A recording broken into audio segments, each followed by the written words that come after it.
Bom, pessoal, é o seguinte, o tema da aula de hoje é a Escola de Chicago, conceito de estigma, tá? A Escola de Chicago, ela se diferenciou, né, no começo do século século XX, desculpa, até metade do século XX, por se destacar em estudos na área da criação de ideias relacionadas a tentar ali distinguir as origens dos preconceitos que nós temos dentro da nossa sociedade, tá? Então ela estava muito focada nessa coisa do estigma, tá? A ideia da estigma é uma ideia que remonta como se fosse marcas que as pessoas carregam de forma natural, tá? Então, por exemplo, você acaba discriminando um determinado grupo inicialmente devido a aspectos físicos. E claro que com o tempo isso vai se aprofundando, tá? Então você faz estigmas, ok? Política, claro, né? Vamos voltar aqui para a ideia normal.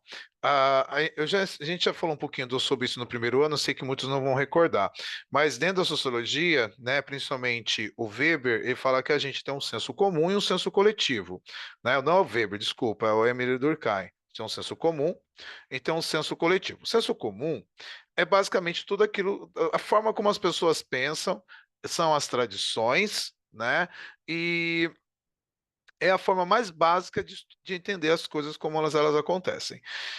E esse senso comum, ele se reproduz, né? Ele se multiplica e ele atinge um grupo de uma proporcionalidade numérica maior.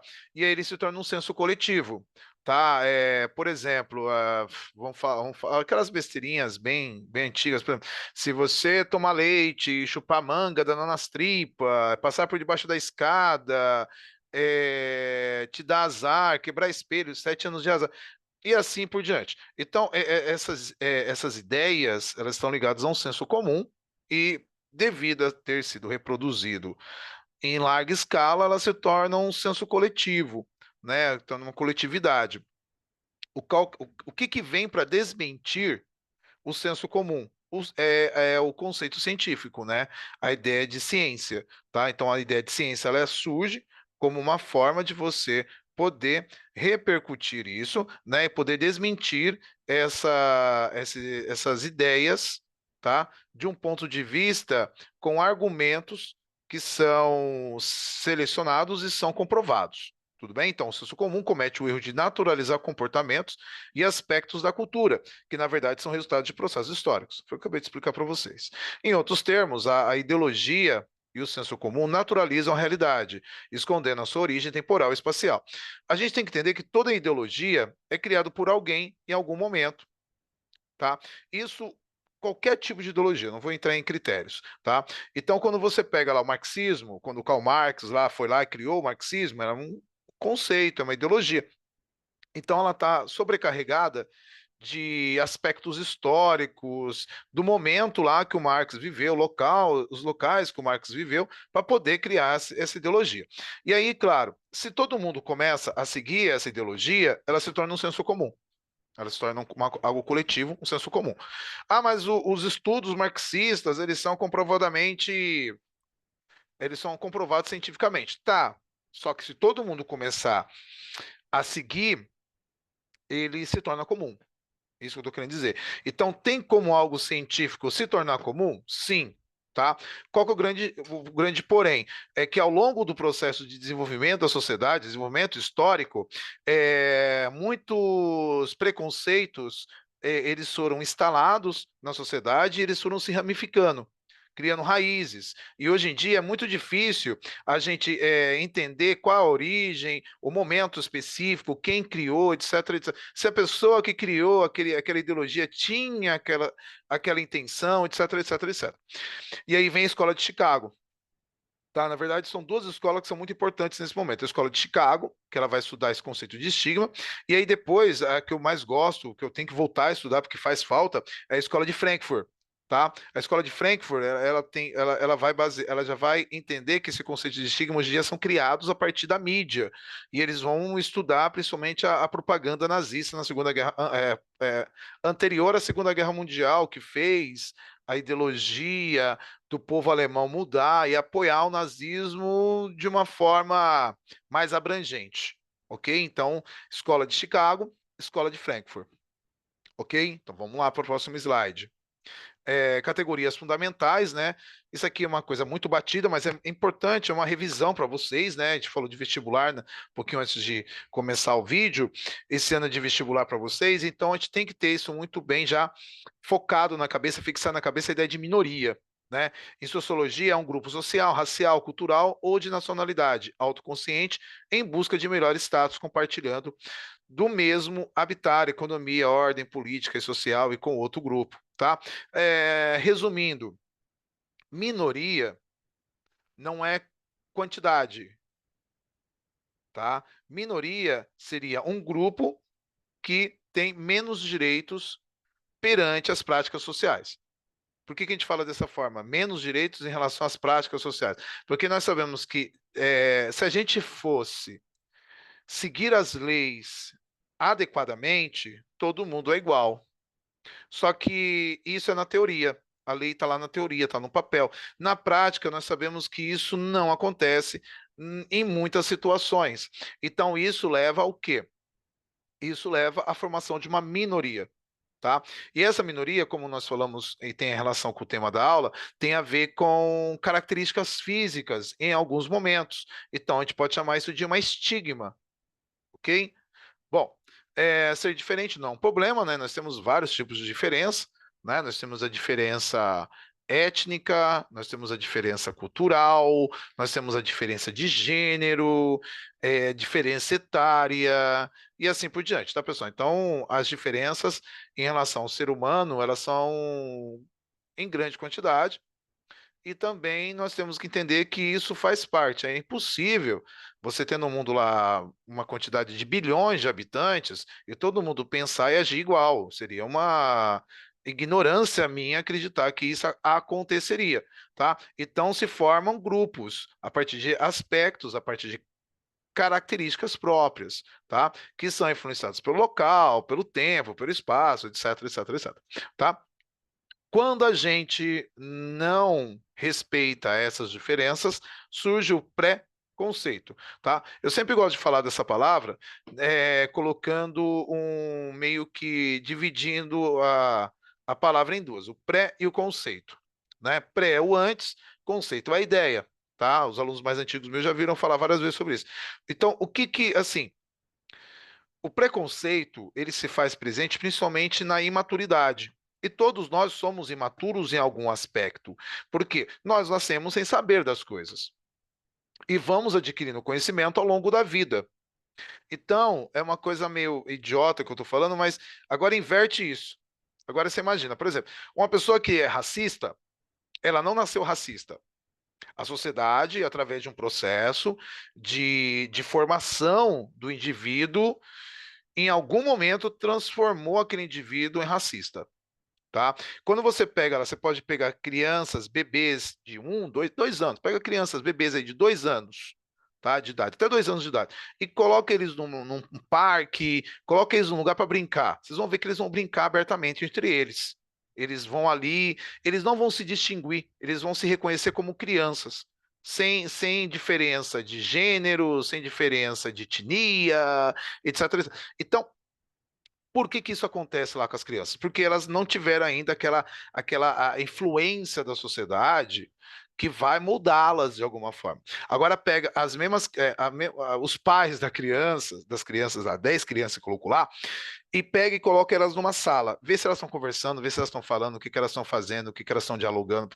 Muitas vezes tem pais que eu sou tímido, não sou preconceituoso, mas eu não sou muito de conversar, de brincar assim, em ambientes fechados quando eu estou no meu papel civil, não papel de professor, tá? E aí você vê que tem uma diferença entre o modo de pensar e agir de uma criança e o modo de pensar e agir de um adulto, né? Porque o adulto já está moldado através de um processo histórico, através de um processo social, e ele pode absorver estigmas e reproduzir estigmas, tá? Quando você absorve, é muitas vezes aquela ideia de que você se coloca em situações que você sabe que você sofre preconceito e você, infelizmente, tem muita gente que entende dessa forma, infelizmente acha que isso é algo natural, e não é, é algo social. Natural é você beber água, como eu estou bebendo aqui, isso é natural, tá? Mas o preconceito, ele não é natural, ele é algo criado dentro de um aspecto social, tá?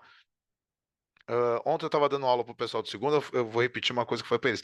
A gente tem que se patrulhar mais, porque até eu mesmo, muitas vezes eu posso ter falas, trejeitos, que sejam preconceituosos em algum nível, né? E também cabe ao indivíduo, quando percebe a situação, repreender. O que que é repreender? Chamar atenção. Por quê? Senão a gente deixa isso se multiplicar.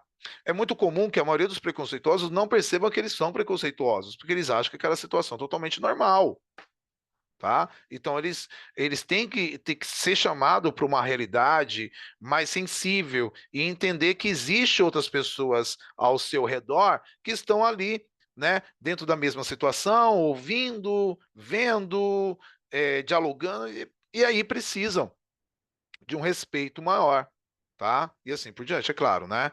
Bom, claro que chamar atenção ali não é bater de frente, vias de fato, porque a gente sabe que tem muitas pessoas que são extremamente cabeça duras e tudo para eles é questão de violência. Então não é essa situação que eu quero representar, mas eu quero representar a ideia de que se você vê uma pessoa falando muitas vezes ou tendo um comportamento considerado errado socialmente, você tem noção disso, você tem que chegar e conversar com a pessoa. Ou no momento A, no momento B e assim por diante, tá? Ah, estigma, né, como eu falei no começo, é um termo recorrente na medicina e biologia, pois se trata de marcas e sinais físicos aparentes que restaram de uma doença ou deficiência.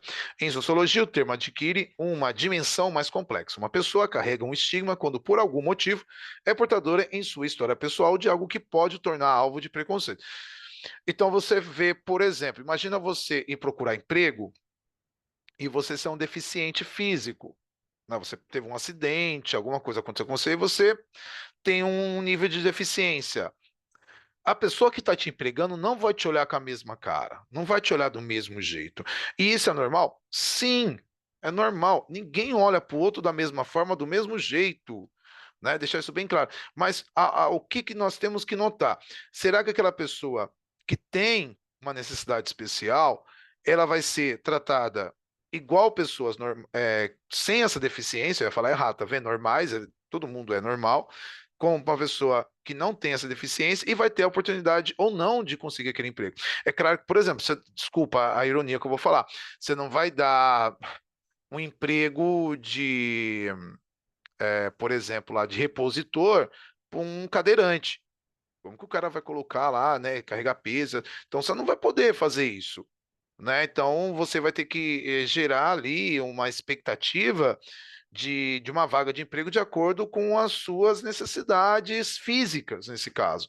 E aí não é preconceito, mas é um estigma? Sim, a pessoa se sente estigmatizada.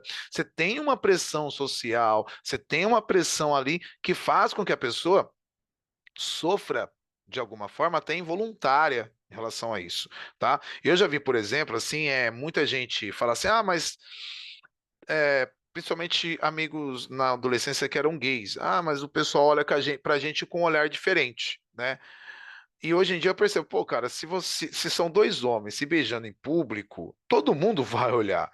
Se é duas mulheres se beijando em público, todo mundo vai olhar. Se é um casal, um homem e uma mulher, se beijando também em público, todo mundo vai olhar. Então, muitas vezes não é preconceito, é só o olhar do diferente, né? E aí também a gente tem que saber como distinguir esses processos.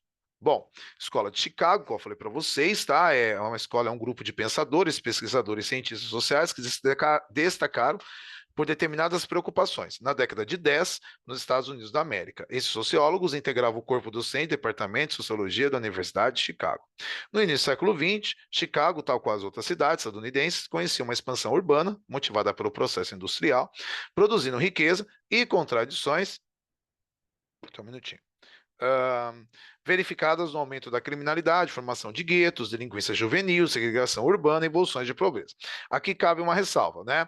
É, os Estados Unidos, ele se industrializou a partir da segunda Revolução Industrial, então foi ao longo do século XIX. E as grandes áreas urbanas, né, elas surgem principalmente no início do século XX, lá nos Estados Unidos. E como aconteceu em outros países, essas áreas urbanas, elas não foram planejadas, elas não foram projetadas, elas não foram organizadas. Então, elas são totalmente Frankensteins, desproporcionais, descaracterizadas, etc., cheias de problemas. O que a Escola de Chicago vai fazer? Isso na segunda geração já de sociólogos, tá? Se vocês forem notar, ali, início do século XX, nós estamos falando na segunda, terceira geração de sociólogos, tá? Você tem lá a primeira geração com o Comte, aí você vem a segunda geração que vem o Durkheim e o Karl Marx, e já no final da segunda para a terceira você tem o Weber, né? Que vai até a Primeira Guerra Mundial. Depois nós temos uma reestruturação que vai durar até a década de 40, e aí se destaca, igual eu falei antes, a Escola de Frankfurt. E hoje, na atualidade, década de 60, muito focado no feminismo, Foucault, etc. e tal. Hoje em dia, no modernismo, né, na modernidade líquida, tem várias escolas. Tem vários períodos de foco da sociologia. É, então, Chicago, você tinha lá bairros de extrema pobreza, viciados, delinquentes, violência pra caramba, tá? Então, esses caras vão tentar analisar ali como que esse processo urbano desencadeou essas situações, tá? Se tem um lugar, em São Paulo também tem, mas se tem um lugar que as cidades são muito marcadas por bairros específicos, Estados Unidos. Então você tem lá, isso a gente já vê através da mídia, por exemplo, você tem lá um bairro chinês. Olha que louco, Chinatown, né? Você tem um bairro mais voltado para os negros, você tem um bairro mais voltado para os latinos, né? Você pega lá o Todo Mundo Odeia o Chris, né? Que é uma série clássica, né? Do Brasil de comédia adolescente. O Chris mora numa cidade lá que é o Brooklyn, que é do lado de Nova York, e ele tem o bairro que ele mora, só o bairro de negro. Quando o amigo dele, ele até brinca, quando o Caruso lá, que é o Caruso não, é o Greg, né? É o Greg, né, que é o amigo dele, vai lá visitar, ele se sente em outro planeta, né? Ele se sente em outro planeta. Então, aí você vê a ideia do estigma dentro do conceito urbano. Por que eu falei São Paulo? São Paulo também tem muitos bairros marcados pela imigração. Então, você tem bairros ali que você vai falar: olha, esse bairro, que nem a Liberdade, é muito caracterizado pela imigração asiática. Ó, você vai no Bom Retiro, você tem muita migração ali do Oriente Médio, né? E até alguns sul-coreanos lá também, agora no Bom Retiro. Você vai para Barra Funda, muito italiano, Barra Funda, Moca, etc. e tal. Então você tem essas marcas também dentro de uma área urbana que é muito próxima de nós. É claro que quando você vai analisar os últimos bairros que surgiram em São Paulo, eles são bolsões de pobreza. Tá? Quando você vai para o extremo da Zona Norte, extremo da Zona Leste, extremo da Zona Sul, que tipo de imigrante vem ali? Vem uma imigração interna, principalmente marcada por nordestinos, que muitas vezes não conseguiram ter aquele sucesso profissional, e a geração ali, os filhos, os netos, formaram bolsões de pobreza. Tá? Então você também tem esse estigma. Se você vai nos bairros extremamente mais pobres da cidade de São Paulo, de Guarulhos também, você vai ver uma quantidade de descendência, tipo, principalmente nordestinos. Né? Então você está ali criando um estigma. É claro que esses estigmas são criados dentro do processo de análise social. Tá? E aí nós temos características que a gente vai buscar lá na essência, da onde que vem esse problema. Por isso que a Escola de Chicago, ela cria parâmetros para isso. O que eu estou falando para vocês é um estudo, por exemplo, que hoje em dia faz o IBGE. Tá? Então, por exemplo, o IBGE, como nós conhecemos hoje, ele usa parâmetros que foram desenvolvidos no começo do século XX, lá nos Estados Unidos, Escola de Chicago, e ao longo de um processo também aí de estudos científicos relacionados à sociologia, tá? Bom, então, continuando aqui, porque tem bastante slide hoje, eu estou no quinto, sexto ainda. Nesse contexto social, surge a Escola de Chicago, né? Acho que eu já expliquei isso aqui, na qual os pesquisadores pretendiam compreender tais fenômenos, introduzindo nas ciências sociais novas teorias e novas possibilidades metodológicas. Uma marca central dessa escola foi a prática da pesquisa de campo, a introdução da pesquisa empírica e a utilização das estatísticas, IBGE. Tá? Quando você vai lá fazer um censo, é um estudo de campo, uma pesquisa de campo. tá? E você transforma os resultados em estatísticas e você promove estudos de aprofundamento. E você pode ali apontar possíveis soluções que o governo pode adotar para poder sanar esses problemas. Então, o IBGE serve muito parecido com isso. Os estigmas podem ter origem em deformidades físicas, culpas de caráter ou ainda em questões tribais, de raça, etnia, nação, religião. Nas sociedades, pessoas estigmatizadas em oposição aos normais, né, são depreciadas e colocadas simbolicamente em patamares de inferioridade humana. O autor, contudo, demonstra o importantíssimo papel das organizações de estigmatizados na aceitação e conhecimento da sua condição especial. E o que, que ele quer dizer com isso, lá, o Goffman, né, o Erving Goffman? A pessoa que sofre estigma tem que começar por ela a desmitificar isso, né? Então ela tem que aceitar que ela é uma dentro do grupo social como um todo, ela é diferente. Tem que encontrar pessoas que sofrem da mesma situação que ela, tá? Que pensam parecido, para se organizar um movimento de resistência. Por quê? O que que acontece? Vamos lá dar um exemplo para vocês. Eu sei que hoje em dia isso diminuiu muito. Eu tento não falar disso muitas vezes, mas é o exemplo que eu tenho que dar. Quando a gente fala das garotas, principalmente as garotas pretas, era muito comum, lá 60, 70, 80, década de 60, 70, 80, 90, essas garotas irem lá, por exemplo, ó, tem um cabelo muito crespo, tem um cabelo muito encaracolado. Eu quero ser aceita socialmente. Eu vou lá e eu vou alisar o meu cabelo. Eu vou esconder essa marca física minha para mim poder ser aceita socialmente. Então ela se estigmatizava, porque ela reconhecia nela uma característica que tinha a ver com a etnia dela, a essência da etnia dela, e ela preferia modificar essa característica física. Certo? Então ela não aceitava isso. Assim, eu sempre brinco com isso. Eu dou exemplo na brincadeira, é claro, da Beyoncé, né? Era uma artista renomadamente famosa no mundo inteiro, americana, Estados Unidos, e ela alisa o cabelo e pinta de loiro ainda. Claro, ela tem total liberdade para fazer isso, pessoal. Eu estou deixando isso bem claro. Mas em alguns aspectos ela acaba ali, principalmente quando ela começou a carreira dela, que ela usava mais essa característica, hoje em dia ela já deixa o cabelo encaracolado, deixa o cabelo de outras formas, mas se você pegar lá há 20 anos atrás, que ela começou a ser famosa, qual que era a característica da Beyoncé? Era essa, né? E aí, a partir do século XXI, né, que é a atualidade, nós temos um movimento, né, dentro da sociedade, até um movimento de forma natural, de maior aceitação dessas características físicas, tá? E mostrar para o mundo assim, olha, eu sou assim, pronto, acabou. Se você não gosta de mim assim, aceita que dói menos, que eu não vou mudar minhas características físicas para me encaixar dentro de um padrão social, porque você acha que isso tem que ser feito. Tá? Então, quando você pensa dessa forma, você cria uma consciência de que a sociedade ela te pressiona, só que em alguns momentos você pode empurrar ela de volta. Ah, você está me empurrando, você está me pressionando, eu vou te pressionar de volta, eu não vou aceitar essas atitudes, essas situações. Tanto isso, claro, também isso acontecia muito na questão masculina. Tá? Garotos também faziam a mesma coisa, alisavam cabelos, etc.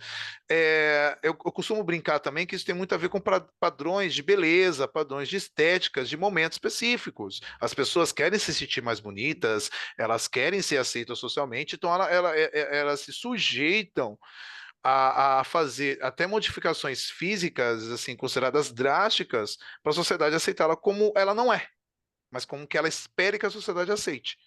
Tá? Então, aquela necessidade de aceitação social é tão grande dentro da pessoa, de um ponto de vista psicológico, que ela se modifica, ela renega-se como do ponto de vista natural para que a sociedade a aceite. Então, é um movimento involuntário, é um movimento oposto. Tá? É a mesma coisa, brincadeiras à parte também. Assim, eu tô deixando a barba crescer. Por quê? Não é porque eu quis, não, porque eu tô com preguiça de raspar. Né? Eu tô com preguiça de deixar ela menor. Mas tem gente falando, mas tá vendo. Gente, é igual eu já brinquei muitas vezes, o pessoal acha que até é uma arrogância minha. Eu não posso ligar muito para a opinião dos outros nesses momentos. Senão a gente fica maluco. As pessoas vão falar o que você tem que vestir, o que você tem que falar, como você tem que comportar. E não é necessário. porque você mesmo está se estigmatizando, né? Então, estigmas podem ser criados, tá? Beleza? Então, pensem nisso. Ó, não foi indireta, mas é bom para pensar, para fazer uma análise, muitas vezes, de situações que nós nos colocamos dentro de um ponto de vista social, principalmente na adolescência. Vocês estão chegando na fase final da adolescência, mas na adolescência isso é muito visível, é muito visível. Eu mudo meu corte de cabelo, eu mudo o meu tipo de roupa, eu mudo o meu linguajar.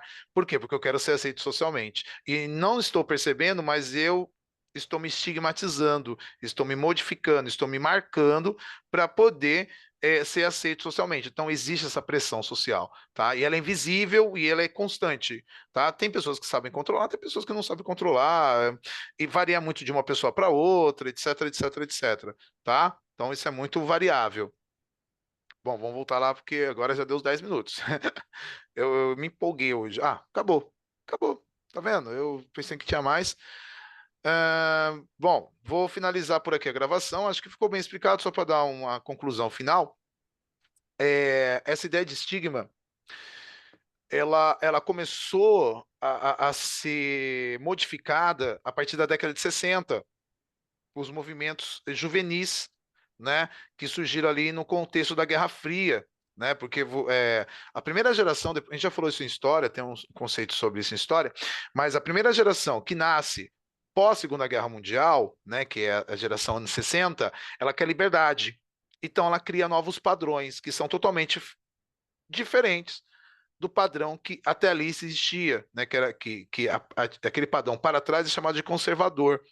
Então começa essa ideia da liberdade de um ponto de vista mais geral, tá? Então você tem um movimento estudantil, você tem um movimento cultural, você tem um movimento é, musical que vai trazer novidades e quebrar estigmas, quebrar paradigmas que eram muito enraizados dentro da sociedade.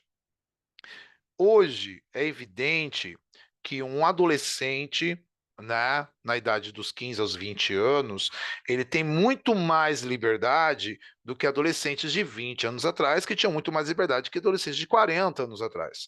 Então, por exemplo, eu tive mais liberdade que meu pai, e provavelmente meus filhos vão ter mais liberdade que eu na adolescência, tá? Porque esse é um processo que vem de historicidade, tá? Então, esses processos de liberdade, eles só são alcançados a partir do momento que você quebra os estigmas, tá? Então, vamos lá. Estigmas podem ser quebrados? Sim, a partir do momento que você os compreende e começa a evitá-los. Então, você começa a quebrar esses estigmas e você começa a criar uma consciência, tá? Eu posso dizer assim com extrema conclusão que eu comecei a criar essa consciência a partir dos 16 anos de idade, dos 15 para os 16 anos de idade. Eu comecei a ver o mundo de uma forma diferente, de uma forma mais crônica, de uma forma mais crítica, tá? Porque que eu sempre gosto de evidenciar isso? Porque foi o momento que eu virei roqueiro, que eu mudei uma forma de pensar, minha forma de agir, né? Não queria mais seguir padrões, tá? Eu sou meio revoltado com essas questões sociais, quase que de uma forma natural, tá? Se todo mundo tá raspando fazendo barbinha, bigodinho, raspando a barba, deixando bem lisinha, eu vou lá e deixo crescer. Eu gosto de ser antítese, mas é por quê? Porque eu compreendo aquela ideia. Se todo mundo tá andando para a mesma direção, vai na direção oposta, tá? Então isso é um conceito social também que eu gosto muito, que eu tento vivenciar às vezes, ok?